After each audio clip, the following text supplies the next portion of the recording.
Hello everyone, very good morning. मैं अनु ma'am आपके अपने परिवार डीएल एकेडमी में आपका हार्दिक स्वागत करती हूँ। आई होप आप सब अच्छे होंगे।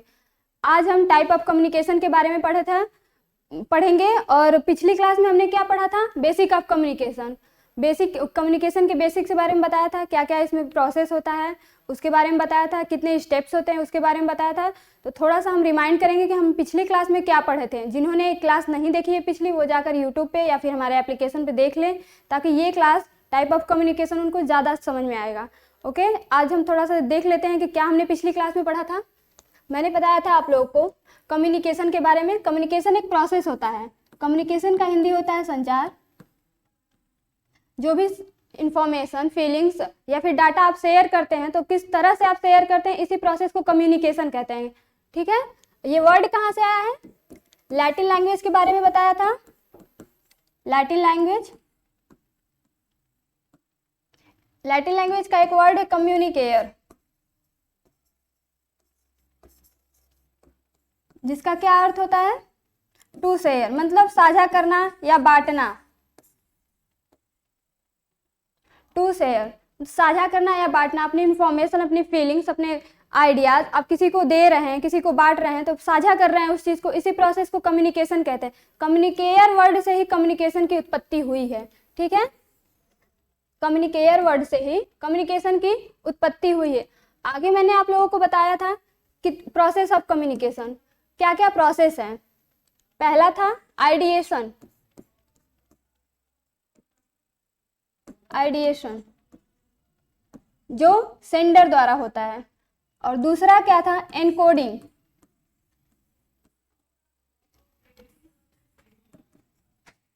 एनकोडिंग मीन्स आप कोई भी डाटा, इंफॉर्मेशन, अपनी फीलिंग शेयर कर रहे हैं, तो किस तरह से आप रिसीवर के पास इसको भेजेंगे, बोल के या फोन करके या फिर लिख के या फिर किसी इमेज पैटर्न में आप उसको भेजना चाहते हैं। तो ये जो आप माध्यम चुनते हैं कि आपको बोलना है या फिर लिख के भेजना है या फिर इमेज पैटर्न में भेजना है, तो इसी माध्यम को जब आप चूज करेंगे तो इसको एनकोडिंग कहते हैं। उसके बाद आप एनकोड कर लिए तो क्या करेंगे?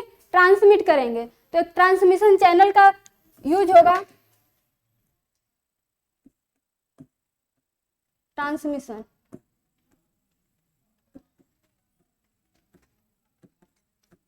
ठीक है।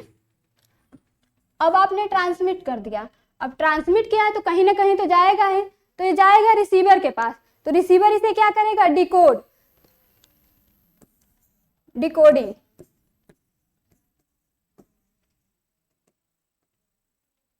ठीक है, जब रिसीवर इसे डिकोड कर देगा, जैसे सेंडर ने क्या भेजा है, क्या मैसेज भेजा है, अगर डिकोडर रिसीवर के पास पहुंचा और रिसीवर इस चीज को समझ लिया, तब क्या होगा? वो जब समझ लिया तो उसको डिकोड कर लिया, अब वो फीडबैक भेजेगा। इसका लास्ट स्टेप होता है फीडबैक।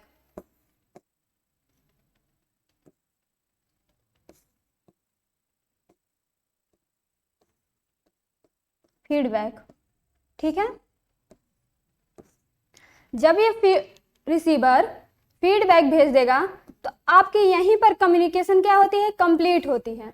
जब रिसीवर फीडबैक भेजता है तो जाकर कम्युनिकेशन कंप्लीट होगा। अगर रिसीवर फीडबैक नहीं भेजता है तो कुछ न कुछ बैरियर्स आ गए हैं आपके कम्युनिकेशन में, या फिर कोई ना कोई बीच में प्रॉब्लम हो चुकी है। इस वजह से अगर रिसीवर फीडबैक नहीं भेजता है तो आपका कम्युनिकेशन कंप्लीट नहीं हुआ। तब सेंडर को पता नहीं चलेगा कि हमारा इन्फॉर्मेशन रिसीवर के पास पहुंचा, या वो समझा या नहीं समझा हमारी बातों के, जो मैंने कहा है वो बात वो अगला पर्सन समझा या नहीं।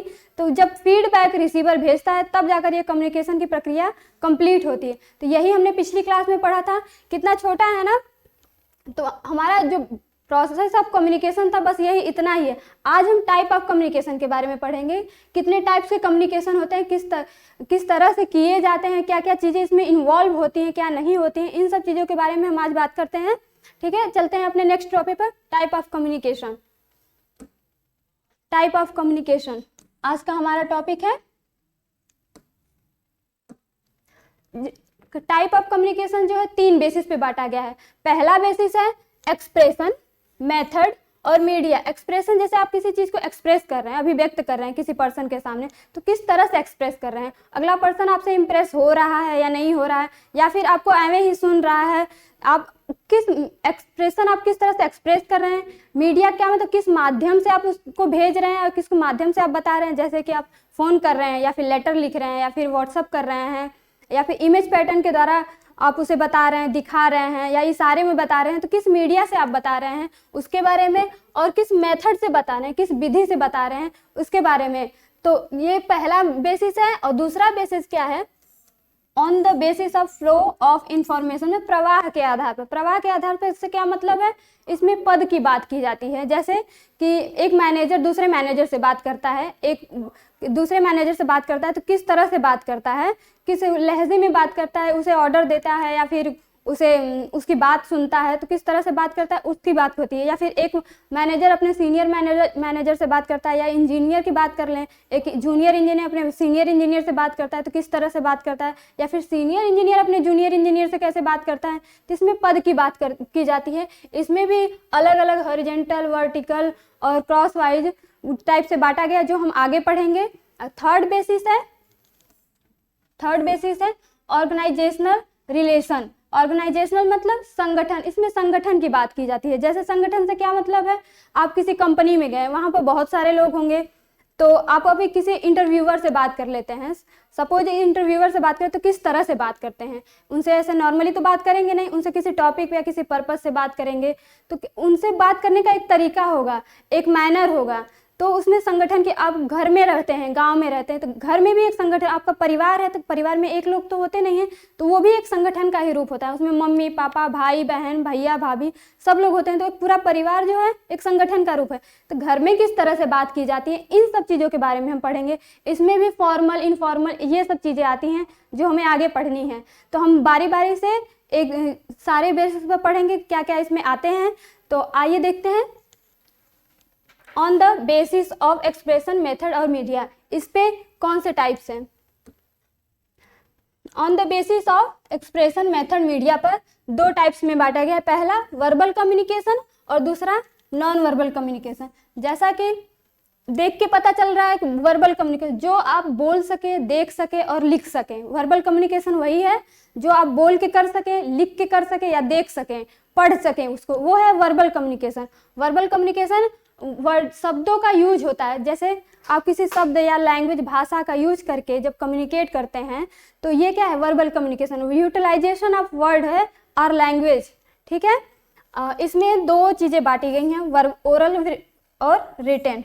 ओरल का क्या मतलब है, मौखिक, मौखिक, मौखिक संचार। मौखिक संचार से क्या समझ में आ रहा है, जैसे मैं आपसे बातें कर रही हूँ, आप मुझे सुन रहे हैं, तो मैं ओरल कम्युनिकेशन अभी कर रही हूँ। अभी मैं लिख के जो समझा रही हूँ तो वो क्या है, रिटन कम्युनिकेशन है। अब मेरा लिखा हुआ आप समझेंगे, मेरा जो मैं लिख रही हूँ आप चीज़ें समझ रहे हैं, आप मुझे रिस्पॉन्स दे रहे हैं, तो ये क्या है, रिटन कम्युनिकेशन। लेकिन जो मैं बोल रही हूँ ये चीज़ें आप समझ रहे हैं तो ये ओरल कम्युनिकेशन में आएगा।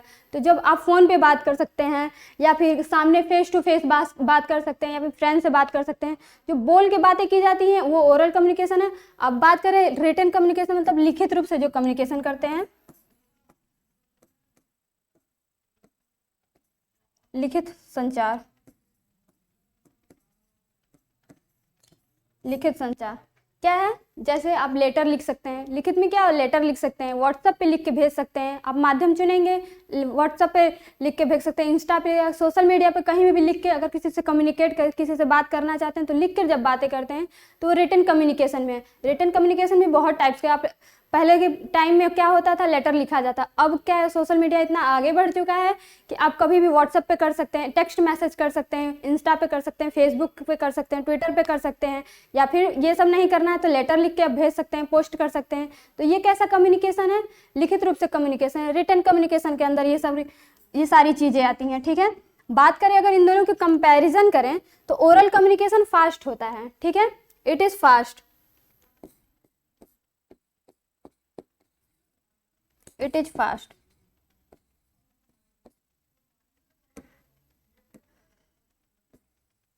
ठीक है, इट इज फास्ट। अगर इन दोनों के कंपैरिजन में की बात करें तो ये क्या है, स्लो है इससे। जैसे आप बात कर रहे हैं, अगर लिख के ज़्यादा तेज आप बोल के किसी से बात कर सकते हैं, किसी को समझा सकते हैं, आपको अच्छे से बोलना आता है, तो आप अगर कोई भी चीज़ आपको इन्फॉर्मेशन देनी है तो आप लिख के ज़्यादा तेज दे सकते हैं या फिर बोल के। तो ये ओरल कम्युनिकेशन रिटन कम्युनिकेशन के कंपैरिजन में तेज़ होता है, ये बहुत जल्दी से होता है।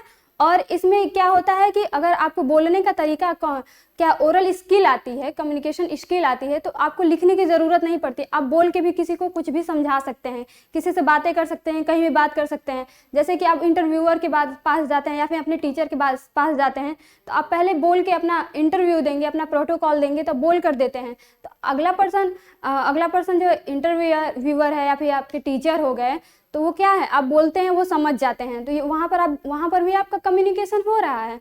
तो वहाँ ओरल कम्युनिकेशन ऐसा तो नहीं है, वहाँ तो आप क्या करते हैं, वहाँ आप लिख के तो अपना नहीं बताते हैं ना कि हम लिख रहे हैं, हम मेरा नाम ये है, XYZ है, मेरे घर का नाम ये है, मेरे पिता का नाम ये, वहाँ लिख कर आप नहीं बताते हैं। वहाँ क्या रिक्वायरमेंट है, वो ओरल की, आप बोल कर ही बताएंगे तभी आपका इंप्रेशन बनेगा, वहाँ लिखने की ज़रूरत नहीं होती है। ठीक है। और बात करें इसमें लिटरेसी की, लिटरेसी इज नॉट रिक्वायर्ड।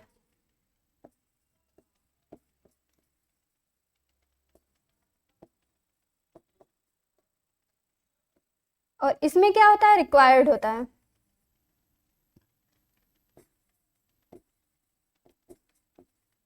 इसमें रिक्वायर्ड होता है। ठीक है। लिटरेसी का क्या मतलब है, लिखने की क्षमता, पढ़ने की क्षमता। इसमें लिटरेसी इज नॉट ओरल में, अगर आप बोलने का तरीका जानते हैं, बोलते हैं, बोलना तो बचपन से ही सीखते हैं, एक बोलने का सही तरीका जानते हैं, तो इसमें आपको बोलने में लिखने की ज़रूरत नहीं होती। इसमें ज़रूरत नहीं होती कि आप लिखेंगे तभी आप कम्युनिकेशन कर सकते हैं किसी से। अगर आप नहीं लिख पाते हैं या फिर नहीं पढ़ पाते हैं, तब भी आप किसी से कम्युनिकेट कर सकते हैं अगर आपको बोलने की स्किल होगी तो। लेकिन इसमें रिटन कम्युनिकेशन में क्या होता है, इसमें अगर आपको लिखने की क्षमता ना हो, आप पढ़ने की क्षमता ना, तो आप कभी रिटन कम्युनिकेशन नहीं कर सकते। किसी को एप्लीकेशन लिखना है, किसी को लेटर लिखना है, या फिर कहीं भी कुछ इन्फॉर्मेशन पहुंचानी है, तो लिख कर पहुँचानी है अभी, तो आपको अगर लिखने नहीं आएगा तो कैसे आप लिख सकते हैं। तो रिटन कम्युनिकेशन वहाँ पर नहीं हो सकता जहाँ लिटरेसी ना हो, जहाँ लिखने पढ़ने की क्षमता ना हो इंसान में। तो ये है, मैंने बताया आपको ये डिफरेंसेस। और ये क्या होता है, इसको रीटेक करने में, मतलब अगर मैं अभी जो बोल रही हूँ, अगले क्लास में फिर से यही पढ़ाऊंगी मैं, तो मैं दोबारा यही चीज़ सेम नहीं बोल सकती। इसमें रीटेक नहीं हो सकता, रीटेक इज़ नॉट पॉसिबल। इसमें आज जो मैं बोल रही हूँ कल मैं कुछ और बोलूँगी, सभी चीज़ें मैच नहीं खा सकती। आज मैं जो बोल रही हूँ, जो बातें आपको समझा रही हूँ, हो सकता है कल मैं कुछ और समझाऊँ, कुछ और एग्जाम्पल दूँ। तो retake is not possible oral communication में। लेकिन इसमें क्या है, पॉसिबल है। इसमें आप एक बार जो लिख देते हैं, लिख के जो रख देते हैं, आप दोबारा उसको लिख सकते हैं, देख सकते हैं, वो हमेशा परमानेंट के हो जाता है। लिखित रूप से जो भी चीज़ें होती हैं वो परमानेंटली होती हैं।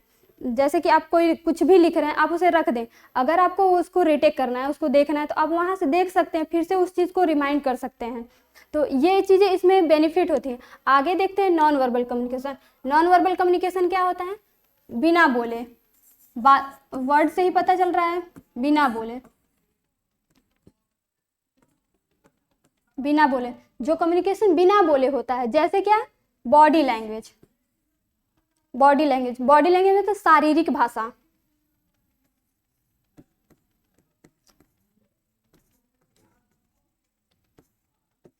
शारीरिक भाषा क्या होता है, सपोज मैं टीचर हूँ या आप टीचर हैं, तो आप टीचर की तरह बिहेव नहीं कर रहे हैं, आप एक स्टूडेंट की तरह बिहेव कर रहे हैं, कहीं भी चले जा रहे हैं, कहीं भी घूम रहे हैं, फिर रहे हैं, टीचर की तरह बिहेव है, टीचर की तरह खड़े नहीं हो रहे हैं, तो आपका मतलब पद के हिसाब से आपका बॉडी लैंग्वेज मैच खा रहा है, तो लोगों के सामने आपका इंप्रेशन क्या होगा, वो खराब होगा कि हाँ ये टीचर देखने से नहीं, कहते हैं खुद को टीचर लेकिन देखने से टीचर लगते नहीं हैं। सपोज कीजिए आप जैसे कि आप मिस यूनिवर्स या मिस वर्ल्ड में आप लोग जाते हैं, तो क्या करते हैं, वहाँ पे लोग बोलते नहीं हैं, रैंप वॉक करते हैं वो, जो तो वो क्या अपने कला को दिखाते हैं, वो दिखाते हैं कि हाँ मैं मिस वर्ल्ड या मिस यूनिवर्स बनने के काबिल हूँ। वहाँ पे वो बोलते नहीं, वहाँ पे उनके ड्रेसिंग सेंस होता है, चलने का एक तरीका होता है, तो अपनी बॉडी लैंग्वेज से लोगों से कम्युनिकेट कर रहे हैं, तो वहाँ भी कम्युनिकेशन होता है। लोग उनके चलने का तरीका देखते हैं कि रैंप वॉक को कैसे कर रही हैं, उनका ड्रेसिंग सेंस कैसा है, तो वहाँ भी कम्युनिकेशन होता है, लेकिन बॉडी लैंग्वेज द्वारा होता है, वहाँ वो बोलते नहीं हैं, तो वो होता है बॉडी लैंग्वेज। ठीक है, बात करें ये ड्रेसिंग सेंस। देखिए सबसे पहले ड्रेसिंग सेंस मैंने जैसे बताया, मिस यूनिवर्स या मिस इंडिया के लिए लड़कियां जाती हैं तो वहाँ क्या करती हैं, वो रैंप वॉक करती हैं, जो रैंप वॉक द्वारा कम्युनिकेशन करती हैं, अपना दिखाती हैं कि हाँ वो रैंप वॉक करिए, मैं इस पद के काबिल हूँ, तो वो क्या है बॉडी लैंग्वेज से उन लोगों से कम्युनिकेट कर रहे हैं। लेकिन ड्रेसिंग सेंस, जो ड्रेस पहनती हैं वो लोग, तो लोग क्या करते हैं वहाँ पे वो देखते हैं कि कैसा ड्रेस पहन रही है, किस तरीके से ड्रेस पहन रही है, वो दिखा किस तरीके से रही है, वो उस लायक हैं कि नहीं, उनका ड्रेसिंग सेंस उस काबिल है कि नहीं, तो वो ड्रेसिंग सेंस द्वारा भी वो जो कम्युनिकेशन करती हैं, तो वो कम्युनिकेशन, मैं टीचर हूँ तो मैं टीचर के हिसाब से ही कपड़े पहनूंगी, यहाँ पर मैं घर के कपड़े पहन के आ जाऊँ या फिर लहंगा पहन कर आ जाऊँ तो कैसा हो गया, अफोर्ड लगेगा ना कि हाँ टीचर हैं पढ़ाने के लिए लहंगा पहन के आए, या फिर आप कॉलेज में जा रहे हैं, स्कूल में जा रहे हैं, तो आप वहाँ पे फटी जीन्स पहन के, वहाँ के लिए एक प्रॉपर कपड़े होते हैं, प्रॉपर कपड़े होते हैं कि ड्रेस पहन के जाओ, कोट पहन के जाओ, तभी कॉलेज में जाएंगे, एग्जाम देंगे इसको, तो वो क्या इंप्रेशन बनता है। या फिर सपोज कीजिए कि अब आप कहीं गए हैं इंटरव्यू के लिए, तो वहाँ के लिए क्या आप घर के कपड़े पहन के जाएंगे, लोअर टी शर्ट पहन के जाएंगे, नहीं, ऐसा कुछ नहीं होगा। आप वहाँ पर एक प्रॉपर कपड़े और प्रॉपर जैकेट, फॉर्मल कपड़े पहनकर जाएंगे, ताकि इंटरव्यूअर के सामने आपकी इमेज बने, वो आपको देख के पहले आपसे इम्प्रेस हो कि हाँ इसको ड्रेसिंग सेंस का नॉलेज है, तो ये वहाँ भी एक कम्युनिकेशन होता है। अगर कोई आपको देखता है तो सबसे पहले आपके ड्रेसिंग सेंस से ही आपको पहचानता है कि हाँ ये पर्सन अगला कैसा हो सकता है। ठीक है, तो ये साइन एंड सिंबल, क्या है साइन एंड सिंबल, जैसे सपोज कीजिए आप क्या है, साइन का मतलब होता है चिन्ह,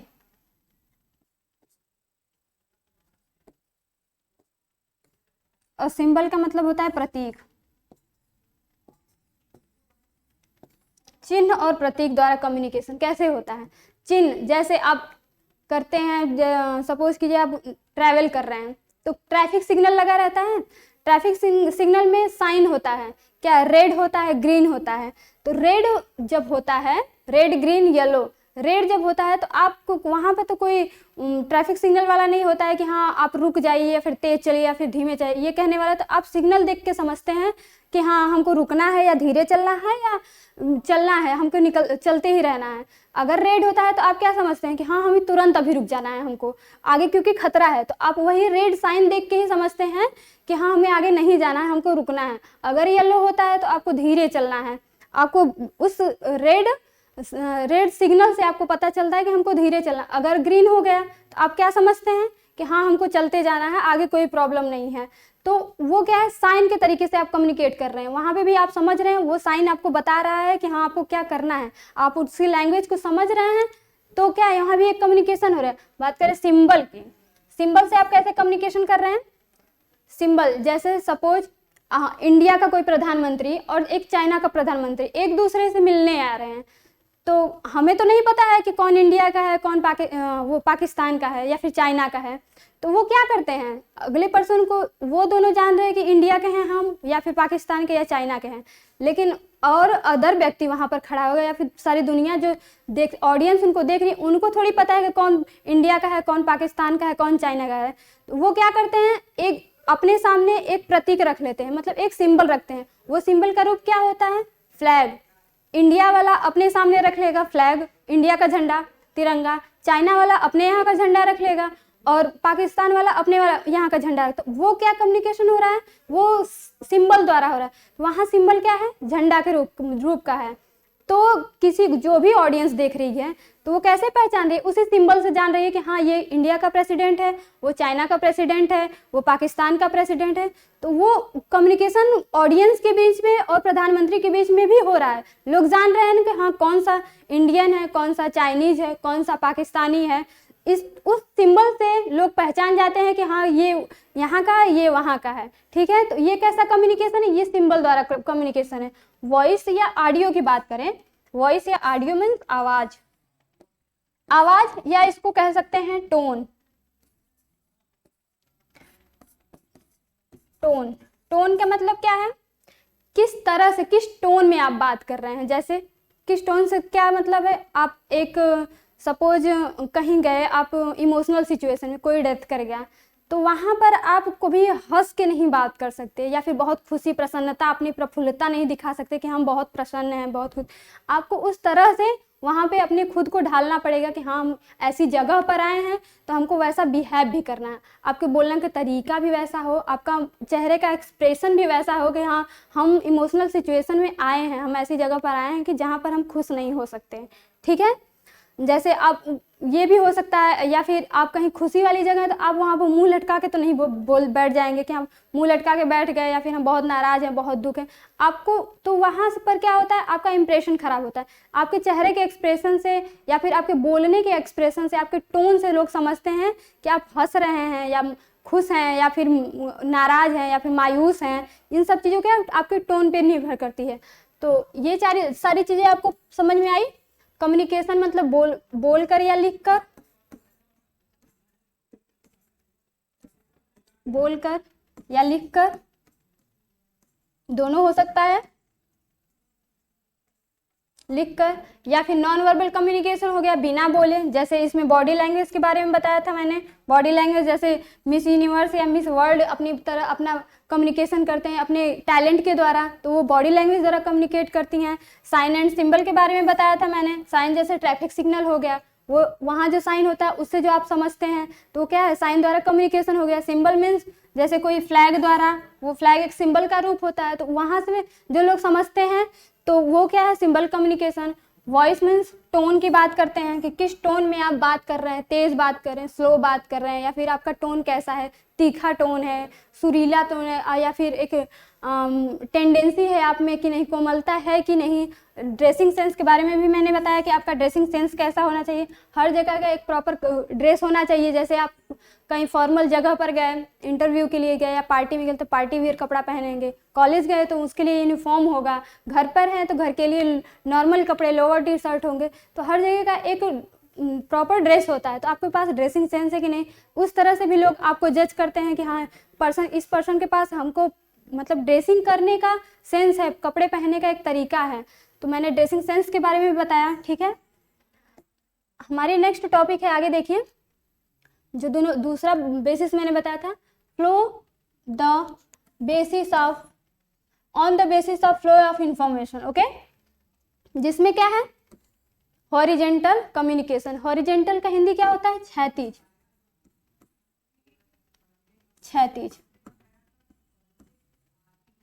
क्षैतिज क्या होता है, जैसे सेम स्टेज, सेम स्टेज, मैं टीचर हूँ, मेरे सामने भी एक टीचर हूँ, हम दोनों किसी प्रोजेक्ट पे या किसी एक टॉपिक पे डिस्कस कर रहे हैं और उस पर कॉन्क्लूजन निकाल रहे हैं, उसका उसी पे डिस्कस करके उसी पे एक साथ रिजल्ट पे पहुंचते हैं। तो क्या वो कम्युनिकेशन जो होगी सेम स्टेज पे, हम टीचर है, वहाँ पे एक पद की बात होती है, हम एक टीचर के साथ कॉन्क्लूजन कर रहे हैं, बात कर रहे हैं, या फिर आप स्टूडेंट हैं, आप एक स्टूडेंट के साथ किसी टॉपिक पे बात कर रहे हैं या फिर किसी प्रोजेक्ट पे बात कर रहे हैं, उस पर एक साथ काम कर रहे हैं, तो वो जो बातें होती हैं एक दूसरे के साथ, वो हॉरिजॉन्टल कम्युनिकेशन होते हैं। वो जो कम्युनिकेशन होता है वो हॉरिजॉन्टल कम्युनिकेशन है। उस टॉपिक पे अलग से जो बातें होती हैं और एक साथ उस टॉपिक पे रिजल्ट पे जो पहुंचते हैं दोनों लोग साथ मिलके, वो हॉरिजॉन्टल कम्युनिकेशन के बारे में होता है। जैसे एग्जाम्पल ले लेते हैं, मैनेजर,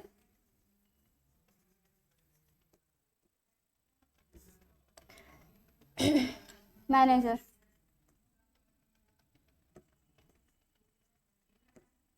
मैनेजर, ठीक है,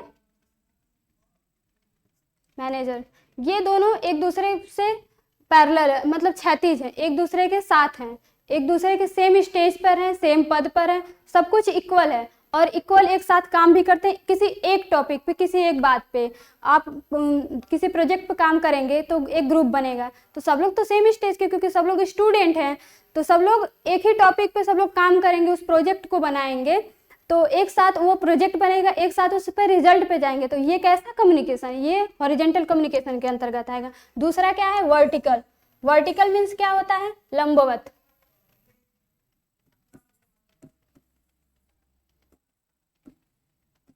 लंबवत का दो पार्ट है, अपवर्ड और डाउनवर्ड कम्युनिकेशन मतलब ऊपर की ओर, ऊपर की ओर, ऊपर की ओर, ठीक है।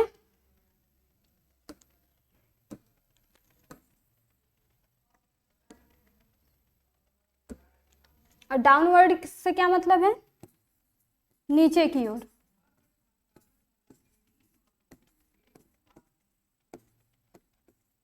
नीचे की ओर।